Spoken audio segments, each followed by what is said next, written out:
18 horas e 25 minutos, você vai curtindo aqui o Jornal da Cidade, segunda edição com a gente, participando pelo WhatsApp 47999560000, dando uma passadinha, por que não, na nossa live do Facebook, www.facebook.com/Rádio Cidade SC, e com a nossa novidade, estamos transmitindo também pelo Instagram, @Rádio Cidade SC.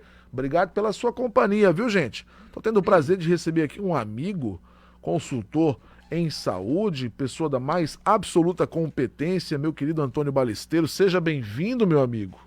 Muito bom estar com você também aqui, Hélio. Deixa eu te falar uma coisa aqui, vocês vão me perdoar pela minha, né, pelo momento aqui de ciúmes. Mas esse cidadão me causa um ciúme danado quando ele vem aqui de manhã, fica aqui com o Márcio, com o Flávio, faz um bate-papo muito legal e muito prazer em te receber aqui, viu? Sou fã do seu trabalho, você sabe disso. Tudo que a gente está falando hoje, você cantou a pedra lá atrás, tudo que está acontecendo, a pedra foi cantada lá atrás, e nessa de cantar a pedra do que iria acontecer, eu te trouxe de novo para a gente tentar projetar o futuro, né? Estamos passando por uma pandemia que não tem uma solução no estalar de dedos, né, meu amigo? Infelizmente. Não. As pessoas querem encontrar e se tomam os caminhos errados. Primeiro, é muito bom estar aqui. É a segunda vez que eu venho falar sobre a pandemia, eu creio, né? Mas segunda vez. Mas a gente conversa, viu? Dona Maria, seu João, a gente conversa muito por telefone, por WhatsApp, né? É verdade. Trocamos muitas ideias.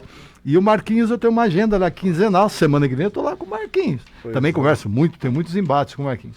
E tanto o Marquinhos, o Flávio, quanto você, claro, não é a tua área a saúde, você é um cientista político, um professor, mas vocês se dedicam muito a estudar e entender. O grande problema nosso no Brasil é que nós já tínhamos a noção do que deveria ser feito. Foi feito? Não. O que deveria ser feito? Primeiro, você não trabalha uma doença desse porte, uma pandemia, depois eu vou explicar o que é uma pandemia, é uma coisa mais longa, sem você fazer testagem, amigo. Você trabalha no escuro. E qual é o teste ouro nesse caso? E cada ciclo dela tem um tipo de teste, tem 3 tipos de teste, tá? Não é só um. Qual é o teste ouro? O RT-PCR, o Real Time, né?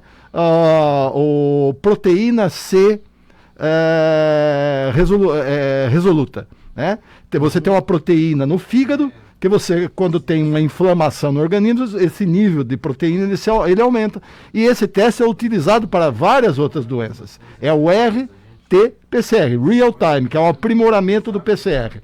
É o teste ouro, tá? Certo. A partir disso, você vai identificar os ativos, vai poder bloquear a cadeia de transmissão e prover ferramentas de enfrentamento. Qual é a ferramenta de enfrentamento?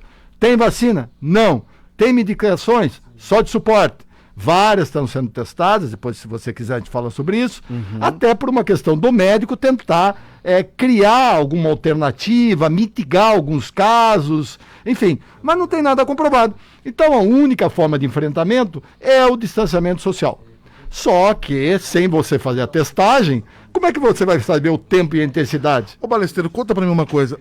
Tem muito ouvinte que diz assim, por que não faz teste rápido com todo mundo? Comprar esses testes caros de baixa eficácia. Baixa eficácia. O teste olha, você tem 3 tipos de testes. Certo. O RT-PCR, que é o teste ouro, eu já expliquei, que você vai identificar se a pessoa é portadora da doença, então ela tem que estar contaminada. Tá? Você tem o teste o teste ouro é laboratorial, é molecular, é o RT-PCR, o PCR eu já expliquei, é uma enzima que tem no fígado. Esse é o que o LACEN é credenciado a fazer. Lamentavelmente, só o LACEN. Só o LACEN. O Estado deveria ter credenciado mais laboratórios e fazer isso em larga escala. O que falta, Balesteiro? É vontade? Falta do Estado? Falta competência política. Competência política. Na minha observação, é um desgoverno. Pelo menos na área da saúde. Perfeito. Tá? Você fez um distanciamento social, falando do Estado, você fez um distanciamento social por dados empíricos, sem fazer testagem, em tempo e dose descabida, até com lockdown, tá? Quebrou a economia, e agora que precisa fazer, não dá para fazer. Você mata o sujeito de fome. Quer dizer, agora deveria estar fazendo. Mas mesmo agora, ou antes, perante dados técnicos. Como é que você tem esses dados técnicos? Com testagem. Aí você vai identificar os ativos, você vai fazer bloqueio da cadeia de transmissão, você vai fazer o distanciamento seletivo, se necessário um mais ampliado, se necessário um lockdown. Mas não você entrar logo com um lockdown, como entrou aqui, rapaz. É uma loucura. Isso não existe. Então agora você vê que você a desculpa que eles postergou. usavam, Balesteira, era que a desculpa que o governador usou, e eu lembro disso muito bem, é que era preciso dar tratamento para o principal paciente do Estado, que era a estrutura do Estado. Que não foi estruturado. E não foi estruturado. Então nós paramos quando não deveríamos parar, e agora que precisamos, desculpa o termo, ninguém tem o saco roxo para mandar parar, porque senão... Olha, vamos colocar assim, Estado, esquecemos nação. Nação hoje... Nós estamos desde o dia 28 de maio sem ministro da Saúde. Então eu não posso falar mais nada. Não existe Ministério da Saúde. Tá? Um desmanche técnico. E eu falo isso, eu fui secretário de Saúde de Balneário Camboriú em 92, pela primeira vez. Que é 26 anos. Tá? Fui várias outras vezes, vivi SUS, dou consultoria SUS suplementar. Eu posso falar isso com muita propriedade. Nunca vi, desde 1957, quando foi criado o Ministério da Saúde, tá, um desacerto tão grande como está ocorrendo agora, justamente numa pandemia. Mas vamos lá. Tá? Então nem falemos do Ministério da Saúde. O Estado, o que poderia fazer ou deveria, desde o primeiro momento? Primeiro, mobilizar a economia catarinense, né? Mobilizar as indústrias. Pô, é razoável que uma pandemia vai causar problemas para as indústrias. E mais razoável ainda que você está tendo dificuldade de importar equipamentos, de importar materiais. Quais são os principais fornecedores? Um dos principais, se não o principal, é a China. Por quê? Mão de obra barata. Tá? As empresas fabricam lá, se torna mais barato o produto. Se tornou o principal fornecedor. Tá bom? Está com a Coreia do Sul, enfim, está com problemas. Então o mercado se tornou complexo. E a indústria vai estar afetada. Mobiliza a indústria nacional. A VEG não está fazendo respiradores? Não poderia ter feito bem desde o início? E se injetasse os tão falados 33 milhões de um hospital de campanha para você estimular a indústria catarinense a fazer isso? Primeira coisa. Segunda coisa, testagem. Até hoje, tá, é um dos estados que menos testa. Tá? Aí me faz um distanciamento social ampliado, até com lockdown em alguns municípios, e a gente tem que aplaudir os prefeitos, hein? Os prefeitos estão fazendo as tripas coração. Aí, Balesteira, a gente é obrigado a, de vez em quando, escutar do governador que Santa Catarina fez o dever de casa, que os números de Santa Catarina são os melhores do país, que a taxa de contaminação é uma das menores do país, que a taxa de letalidade é uma das menores do país. Claro, não se testa. Você não tem números, rapaz. Se você tiver realmente números, se você tem subnotificação no país, você imagina em Santa Catarina, que é um dos lugares que menos testa. Tem muita subnotificação. Claro, vai cair a letalidade, mas você também tem subnotificação de óbitos. Tá? Então o distanciamento social é a melhor ferramenta e a única. Só que tem que saber como fazer, em que dose, em que tempo. Isso é técnico. Outra coisa, nós temos no estado de Santa Catarina uma coisa maravilhosa que o governador não utilizou. As associações dos municípios são muito articuladas e normalmente sempre com consórcio de saúde, que é uma figura jurídica que permite você fazer compras, você fazer uma série de mobilizações, tá? Sem engessamento. Foi utilizado isso? Aqui é a ANFRE. Você poderia fazer pela ANFRE, pela Associação dos Municípios da Foz do Rio Itajaí, a ANFRE, tá? E tem um consórcio de saúde que é minimamente utilizado, é relativizado, porque ele é utilizado basicamente para se comprar consultas e exames. Poderia, eu já discuti lá dentro, tá? Já fui presidente do Colegiado de Saúde da ANFRE, ajudei a montar aquele consórcio ali em 2005. Então, falo com propriedade. Se ampliar a atuação do consórcio. Mas nesse momento, mais do que tudo, você poderia estar fazendo essa ampla testagem por lá, mobilizando inclusive o empresariado, que eu sei que a prefeita Anísio está fazendo tudo que pode aqui, está mobilizando, o Fabrício está, o prefeito Emerson. Mas você imaginou num conjunto de 13 municípios, amigo? Você fazer uma ampla testagem em vez de deixar os municípios dentro da sua possibilidade de fazerem testes rápidos, que quando utilizados a partir do 7º dia, entre o 7º e o 8º dia, de sintomas, tem 30% no máximo de eficácia. Isso é uma loucura, trabalhando escuro. Tá? Então, mobilizar esses municípios, esses consórcios, fazer políticas regionalizadas, a questão das UTIs, tá? Você poder articular, e é um problema conjuntural do país, os hospitais. Sem dúvida. Mas mesmo assim, Santa Catarina tinha quinta estrutura hospitalar do Brasil.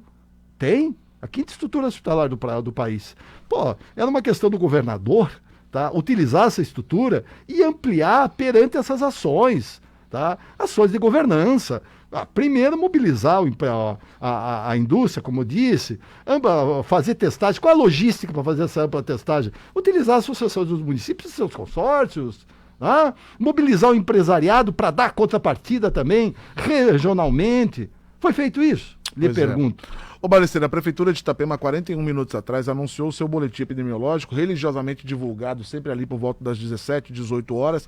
Já são 254 casos confirmados em Itapema, outros 147 em análise, 145 já curados, 90 em isolamento, 237 monitorados, 8 internações, 5 em UTI. São 6 óbitos até o momento.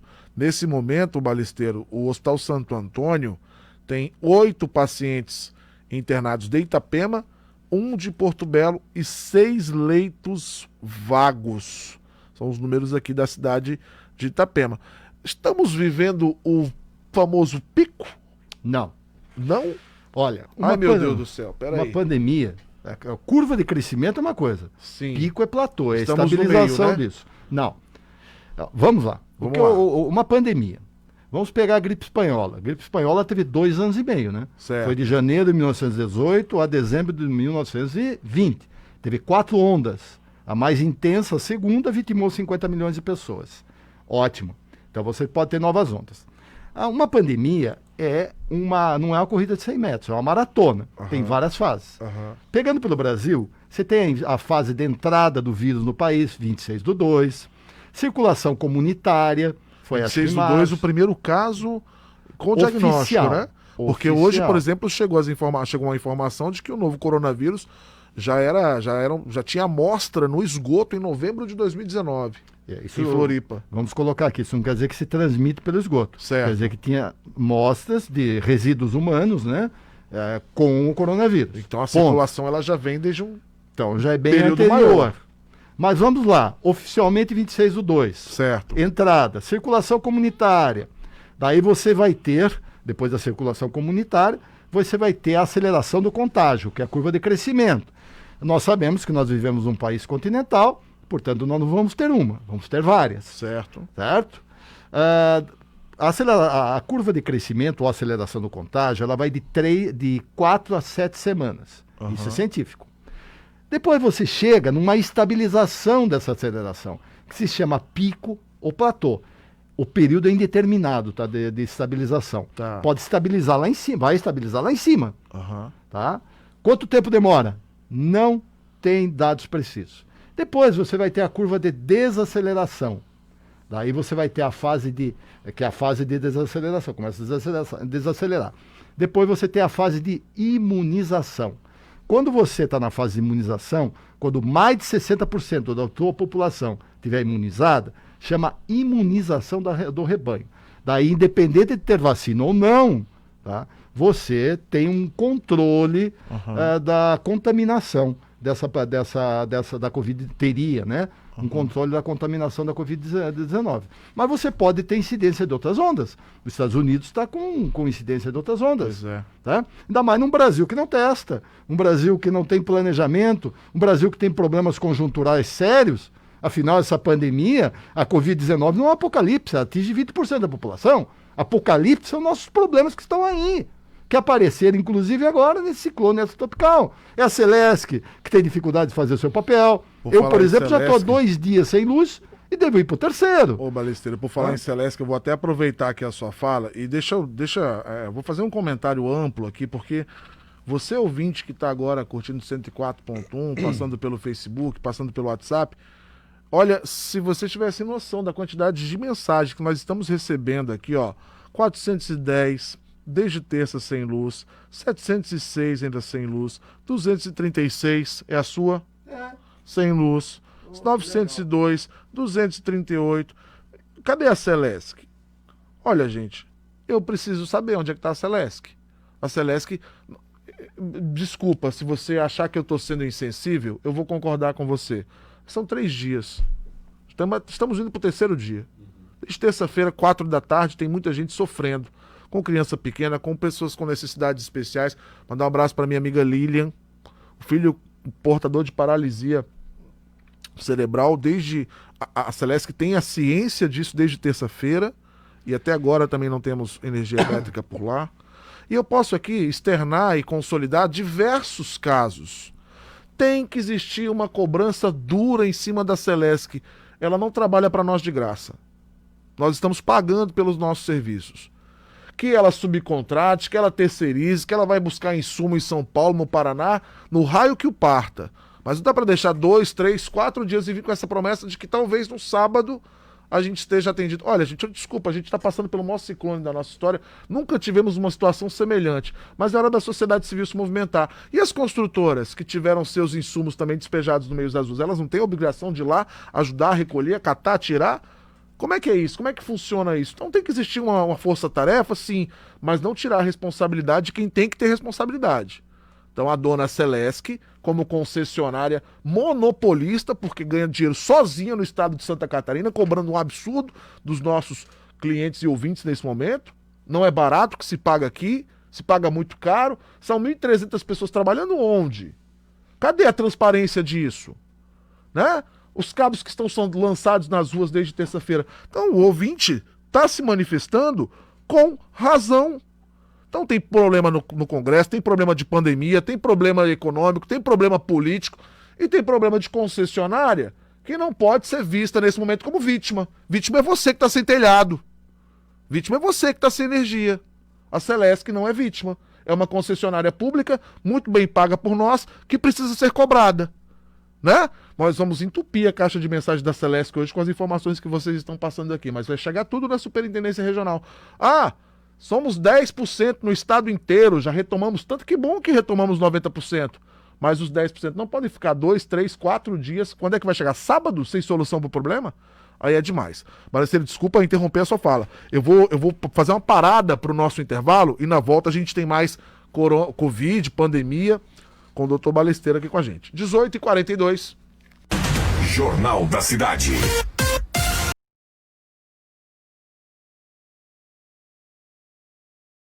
Olha, gente, a gente estava batendo um papo fora do ar aqui, o doutor Antônio Balesteiro, e fomos tomados pelo mesmo sentimento de indignação, de insatisfação.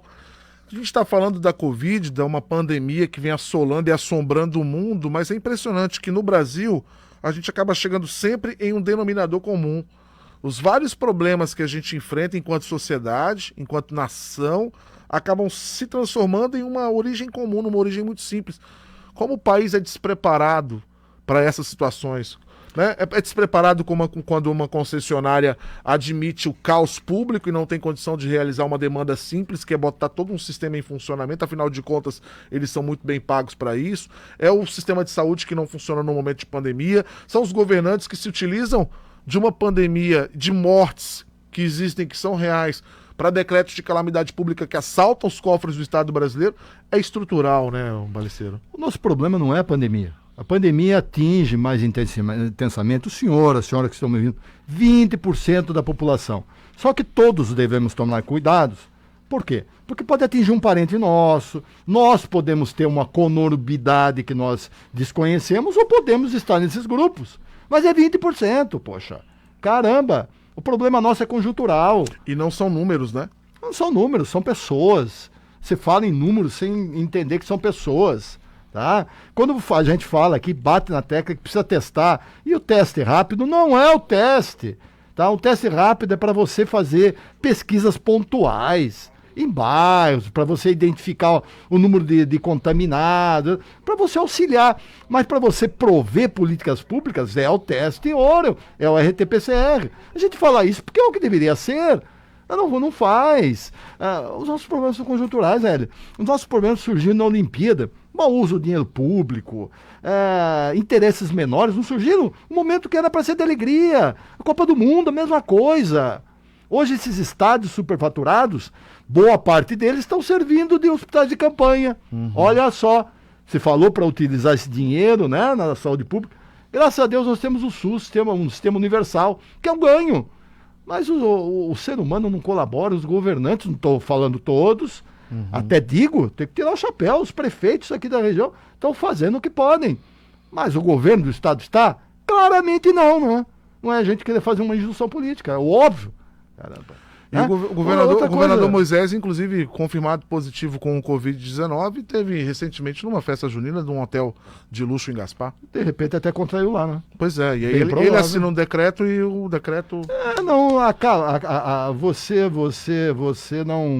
não exercita o que você fala para as pessoas. É muito complicado. Então a gente vê, tá aí. Os problemas nossos estão aí. Heli, agora foi aprovado o marco regulatório do saneamento básico. Graças a Deus foi. Nós temos 103 milhões de pessoas sem saneamento básico no país. Quase metade da população. Quase metade. 35 milhões sem acesso à água potável. 15 milhões abaixo da linha de pobreza, ganhando menos de 145 reais por mês, cara. Você vai falar o quê? Que o problema é Covid-19? Que o problema é o ciclone e essa tropical? Claro que não é. O problema somos nós. O problema é, olha, esse estado de coisas que parece que não muda. Mas eu também tenho escrito, e você me ajude, você é um historiador, as grandes mudanças no mundo, né, as mudanças econômicas, as mudanças sociais, e vai ocorrer uma mudança na forma de trabalho, só ocorrem em situações extremamente contundentes. Né? Como foi as guerras mundiais, o crack da Bolsa de Valores de 1929, né? Sim, infelizmente só nos extremos. Só nos extremos. O Japão é o que é por quê? Porque perdeu a Segunda Guerra Mundial. Né? Se tornou esse país tecnológico, uma potência. Olha, que nós tenhamos, porque o mundo vai se transformar e quem não entender isso vai ficar no meio do caminho. É um senso de oportunidades maravilhoso. Mas que seja um senso de oportunidades para o ser humano melhorar como pessoa. Porque os problemas que nos levaram a essa pandemia estão aí. Superpopulação, desigualdade social, mau uso do dinheiro público, sistemas de saúde frágeis, falta de saneamento básico, distribuição da fauna e flora global. E vão continuar aí se nós não alterarmos esse estado de coisas e cobrarmos dos nossos governantes que isso seja alterado. Ô Balesteiro, deixa eu mandar um abraço pra galera que tá curtindo a gente aqui na Rádio Cidade SC, tanto pelo WhatsApp quanto pelo Facebook. O Átila, por exemplo, tá dizendo o seguinte: ô professor, Luiz em Porto Belo, na Colombo Machado, em meia fase. Aí eu fui dar uma olhadinha aqui no site da Celeste, que eles dizem que nesse momento em Porto Belo não há nenhuma residência sem energia. Então tá aqui o Átila já colocando que não é bem assim. Temos aqui a Colombo Machado Salles, em meia fase. Mandar um abraço para essa galera toda que tá aqui também, mandando um abraço pro Balesteiro, viu? Olha, tá com a gente aqui, deixa eu achar, rapaz. Espera aí que eu tô me perdendo. Vamos lá. Professor Heli Borges, Comunidade do Sertão do Trombudo Sem Luz, Rua 434 do Morretes também. Boa noite, professor. Meu nome é Wagner. Só por Deus mesmo esse ano. Pandemia, problemas no Congresso, povo todo reclamando de roubalheira na compra de respiradores, mas essas mesmas pessoas que reclamam agora, se aproveitando de mais uma bomba que caiu o ciclone e sobem absurdamente preços de telhas e lonas para o povo. Olha só. Professor, não são só os partidos políticos que têm que ser vigiados, tem muita gente que se diz cidadão e na primeira oportunidade se aproveita da desgraça alheia. Espero que Deus olhe por nós. Dentro disso que você está falando, Balesteiro. Também aqui o pessoal Anderson mandando abraço, a Thaís também passando por aqui, a Deolinda Rosa, o Luciano Santos. Professor, não entendo, tem luz nos arredores e aqui em casa não. No mercadinho perto de casa estão perdendo tudo dos freezes. E cadê a Celesc? Boa pergunta. Cadê a Celesc? Também a Mônica mandando um abraço aqui pra gente. Gente, a Mônica tá numa situação que é a seguinte, ó, estive aí hoje pela tarde, falei com a moça, ela me deu contato pelo Zap. Preciso muito de um serviço, mas também quero pedir ajuda. Se alguém puder me ajudar com roupas de menino de inverno, com 6 anos e com alimentos, eu agradeço. Mônica é o nome dela. Você tem o telefone dela aí, ô Kevin? Da Mônica? Me chamo Mônica, estive aí hoje pela tarde, falei com a moça, ela me deu contato pelo Zap. Então, gente, se você puder ajudar a Mônica com roupas para meninos com 6 anos e com alimentos, ela agradece. Manda um zapzinho aqui pra gente no 999560000. Muita gente aqui passando para deixar sua reclamação em torno da Celeste, também para interagir aqui com o doutor Antônio Balesteiro, o caso do pessoal do Facebook, a Aline, a Araci Meneghetti, a Jaqueline Valeriano, também com a gente o Valmor Pereira, a Vika Alves, Eleni Russi, a Raquel Bobato, bravo professor Heli Borges, perfeita colocação, obrigado, viu, Raquel? Doutor Balesteiro, deixa eu fazer uma pergunta para ti agora. Você colocou agora que a gente não tem a condição de saber quando vamos sair disso. porque talvez não tenhamos feito a nossa tarefa de casa como precisávamos fazer. Trabalhando no escuro. Estamos trabalhando no escuro. Isso é grave? Teremos um aumento substancial ainda da quantidade de infectados e dos mortos, provavelmente. Você, sem fazer testagem, está trabalhando no escuro, hein? Né? E quando você estiver na fase de imunização, tem um terceiro teste que eu não citei, que é o teste sorológico, mais conhecido ELISA. Daí ele identifica quando você tem um anticorpo no organismo, né? O teste rápido também identifica o anticorpo, né? Mas no 7º ou 8º dia. Por que não se faz, Ballesteros? É muito caro? O ELISA? Para você conseguir fazer isso que você colocou agora como grande solução, eu vou testar as pessoas de forma competente, de forma responsável, para conseguir fazer isolamento e atacar quem eu preciso atacar. Separar, né, o contaminado do não contaminado, enfim, criar políticas em cima de dados que sejam concretos, que sejam reais. É muito caro fazer isso? Olha, se argumenta a questão da estruturação do sistema, dificuldades. Mas a gente pode, se nós pensarmos que nós temos laboratórios muito grandes no país para fazer o RT-PCR, ou o ELISA, que nós temos a Fiocruz. Fiocruz tem 2 fábricas, tá? Uma fábrica de medicação e uma fábrica de vacina, Biomanguinhos, é o principal fornecedor de vacina e medicação do Ministério da Saúde. Agora está sendo mobilizado para fazer uma vacina, aquela de Oxford, não é? Você tem Instituto Adolfo Lutz, Instituto Fleury, que é particular em São Paulo, tem institutos, o DASA, tem institutos muito bem estruturados. Né? Então você poderia fazer isso. Por que não fez? Não sei. Será que é mais barato você investir em UTI? Uma UTI custa, para você montar uma UTI, R$200 mil. 180, R$200 mil. Tá? E você tem o custo dia entre R$2.500 e R$3.000. Nossa. Por isso que você tem poucas UTIs. Quando começou essa pandemia, você tinha 46 mil UTIs no país. Tá? Por quê? Porque ela custa dinheiro. Ela não pode ficar parada, por exemplo, numa estrutura suplementar, particular. Você pode deixar parada. Por isso que você faz UTIs dentro de um certo manejo. Tá bom? É mais barato, será, fazer UTIs? Agora que pensaram, né, vieram com uma política de pagar para se montar leitos com respiradores, que são leitos intermediários. Aí você tem respirador, 4 bombas de sucção, que é o mínimo, o monitor cardíaco, são mais oxímetro, 2 ou 3 instrumentos básicos. Paga 478,72 por dia, o Ministério da Saúde. Nossa. Por dia. Tá pagando, acho que Itapema deve estar recebendo. O governo do Estado não veio aqui habilitar? Não é ele que habilita, é o Ministério da Saúde. Então ele habilita através do Ministério da Saúde e está recebendo, não é ele que paga. O Ministério da Saúde tem uma política. Certo. Demorou para fazer o Ministério da Saúde. E o governo do Estado fica nessa.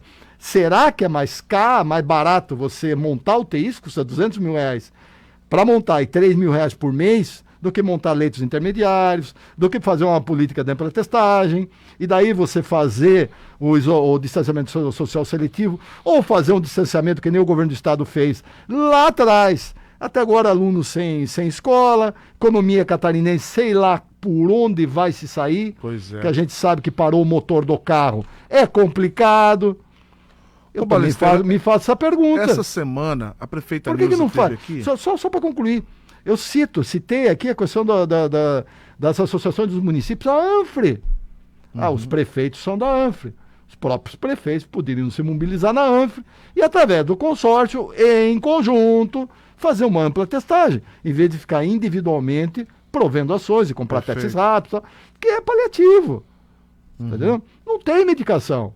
Tá se fazendo medicação, vermífugo, né? Pois é, esse protocolo que a prefeita Nilza chamou aqui na Rádio Cidade de protocolo de ataque. Então o cidadão vai ter um ou 2 sintomas da Covid, ele vai ao centro de triagem, ele vai sair de lá com uma receita, que foi chamada aqui na cidade de uma receita de ataque, né? Tamiflu, azitromicina, o vermífugo. Isso tem protocolo? Na realidade é o seguinte, isso já estava sendo utilizado. Sim. Então você tem o quê? Você tem a azitromicina, que é um antibiótico, ele é utilizado para uma infecção secundária. Tá? Antibiótico você não usa para vírus, você usa para bactéria, mas pode ter uma pneumonia bacteriana. Entendi. Você estava utilizando o Tamiflu, que é um antiviral, se usa na influenza. Tá? Você estava utilizando um vermífugo, tem dois vermífugos que eles estavam utilizando. você tem... O que mais? A dexametasona. Isso, A corticoide. dexametasona é diferente, tá? É um corticoide, um corticosteroide. Ele é feito a partir do cortisol, um hormônio que você tem. Ele é utilizado porque o Covid gera uma inflamação muito severa, mas foi comprovada a utilização em casos mais graves. Só que o médico, ele está sem ferramenta, porque você não faz testagem. Então, o que está acontecendo? Se você não faz prevenção, que é o que você tem de certo, e como é que faz prevenção? Faz com testagem, a partir disso, o distanciamento na medida e dose necessária, em tempo necessário. Se não faz isso, o que sobra? A parte curativa que está lá estourando os hospitais.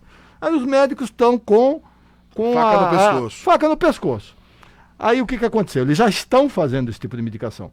Aí no dia 29, o Conselho Regional de Medicina, imagino que os outros conselhos tenham replicado, eles fizeram uma nota técnica instruindo, tá, que na medida da possibilidade, os gestores fornecessem condições para as pessoas terem acesso a medicações que se não são comprovadas, pelo menos podem ser utilizadas, mas isso tem que tomar muito cuidado, sob a análise rígida, uma investigação do quadro anterior da pessoa, porque mesmo que seja uma pessoa numa dosagem pequena, que se tomar uma dosagem alta, você já viu, mas que tome uma dosagem pequena e tiver um quadro outro aí, uma comorbidade, por exemplo, que você desconheça, é complicado, né? Certo. Então, perante uma série de cuidados, venha utilizar.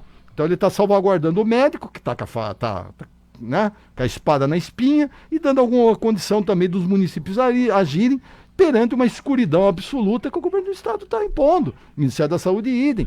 Tem estados que estão tendo outras atitudes, né? São Paulo, você vê que já tem uma atitude diferenciada.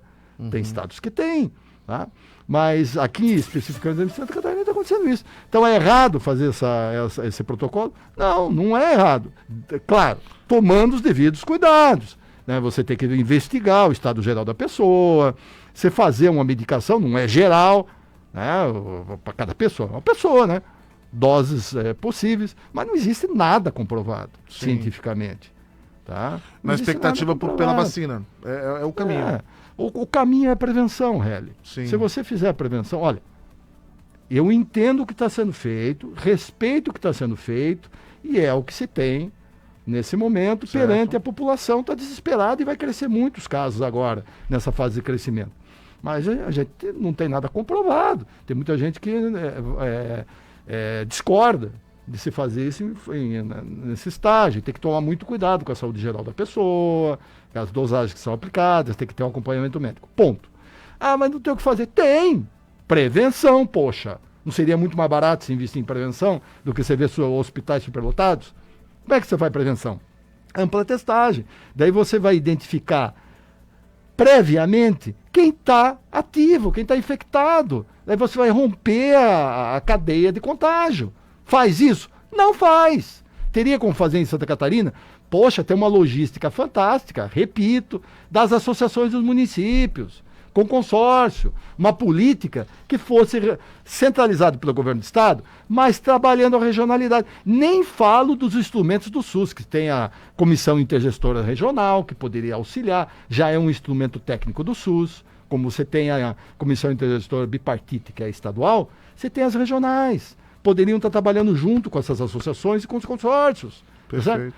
E os mesmos gestores participam das duas, da Associação dos Municípios, como gestor SUS, e Isso é feito? Não. Tem o que fazer? Tem. Por que não faz? Não sei. Vai fazer? Deveria, até porque a pandemia não acaba aqui. Passa a fase crítica, que é a fase de crescimento. Vai para um platô. Mas pode ter outras ondas. E do jeito que a coisa está sendo levada, né? É complicado. Agora, reitero, sabe, e estou generalizando esse meu reiterar aqui na ANFRA, pelo menos os prefeitos que eu tenho mais contato. Estão fazendo as tripas coração, viu?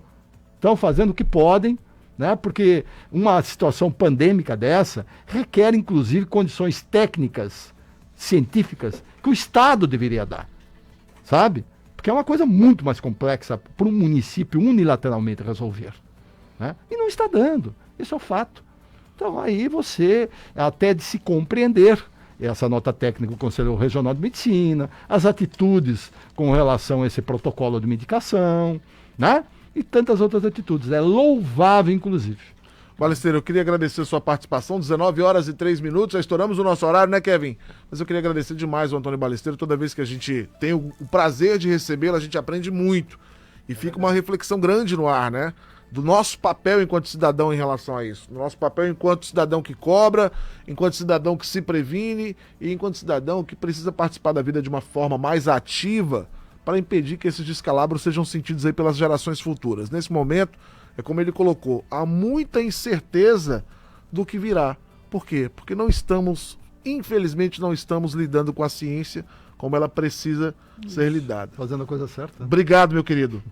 Obrigado a você, estou sempre à tua disposição. Muito legal estar contigo aqui, tá? Verdade. E sempre que você me chamar, eu venho. Vai voltar com certeza. Obrigado, viu, gente? Estamos encerrando mais um Jornal da Cidade, segunda edição. Muito obrigado pela sua audiência, muito obrigado pela sua participação. Daqui um pouco tem o Márcio Martins e as velhinhas do Naftalina. Amanhã cedo, Flávio Silva e Marco Júnior comandam o Jornal da Cidade, primeira edição. Eu passo aqui para a gente falar um pouquinho de política e às 18 horas a gente está de volta, se Deus quiser, para mais uma edição do nosso jornal. Fiquem com Deus, eu e Celeste.